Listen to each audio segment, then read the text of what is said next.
तर पाहूयात पुढची बातमी। गेल्या काही दिवसांपासून मुख्यमंत्री फडणवीस आणि उपमुख्यमंत्री शिंदे यांच्यामध्ये कोल्ड वॉरची चर्चा आहे।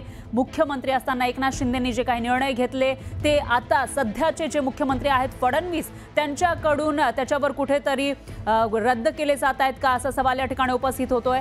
तर जालन्यामध्ये 900 कोटींच्या सिडको प्रकल्पाची चौकशी होणार आहे। त्याच्याच बरोबर पुण्यामध्ये 400 कोटींची जागा ही 70 कोटींना दिल्याचा आरोप होतोय। त्यामुळे जमीन खरेदीला स्थगिती मिळण्याची शक्यता आहे। तर दुसरीकडे मुंबईमध्ये 1400 कोटींचा घनकचरा संकलन प्रकल्प हा रद्द करण्यात आला आहे बीएमसी कडून। त्या पार्श्वभूमीवर आता एकीकडे शिंदे हे समांतर मदत कक्ष असेल किंवा वॉर रूम असेल त्यासाठी अडून बसल्याचं पाहायला मिळालेलं होतं। तर दुसरीकडे मात्र आता जे मुख्यमंत्री आहेत सध्याचे ते त्या काळातील काही जी काही निर्णय झालेले होते त्याच्यावरून चौकशी लावणार का, ते निर्णय रद्द होणार का अशी चर्चा आता सुरू झालेली आहे। दरम्यान कोल्ड वॉरच्या या चर्चांवर उपमुख्यमंत्री शिंदेंनी काय प्रतिक्रिया दिली आहे तेही बघूयात।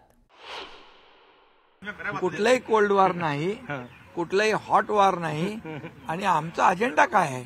आमचा अजेंडा आहे या महाराष्ट्राला विकासाकडे नेणं, या महाराष्ट्राच्या जनतेच्या जीवनामध्ये चांगले दिवस आणणं।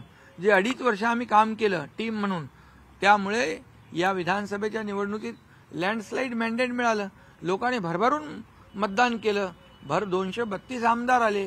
आता त्याच वेगाने आम्ही टीम म्हणून काम करतोय आणि पुढे जातोय। कोल्ड वॉर वगैरे तर कुठलंही नाही। आमचं सगळं थंडा थंडा कुलकुल आहे। आमचं सगळं थंडा थंडा कुलकुल आहे। आमचं सगळं थंडा थंडा कुलकुल आहे।